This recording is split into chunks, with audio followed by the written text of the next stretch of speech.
The overall goal of the following experiment is to introduce two valid animal models leading to narrowing of the aorta via different mechanisms. The first model is balloon catheterization of the aorta to create the development of myointimal hyperplasia. First, the infrarenal abdominal aorta is exposed and clamped. Then, the aorta is opened with a transverse incision, and the balloon catheter is introduced.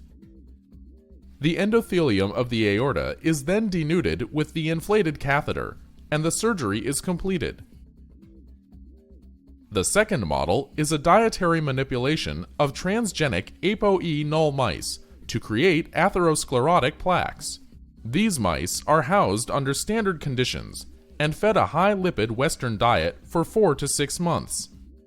Ultimately, histological analysis of the surgically induced myointimal hyperplasia and the dietary restriction model shows that they result in different luminal narrowing.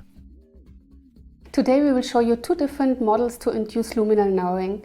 The mouse model using a balloon catheter to induce vessel injury, and the atherosclerosis model using transgenic mice in the Western diet. The balloon catheter model can help answer key questions in the restenosis field.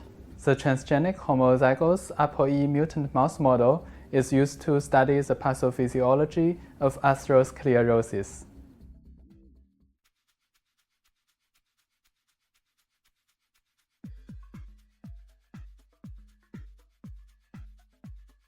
For the intimal hyperplasia model, obtain C57 black 6J mice that weigh about 25 grams. Maintain them under normal conditions.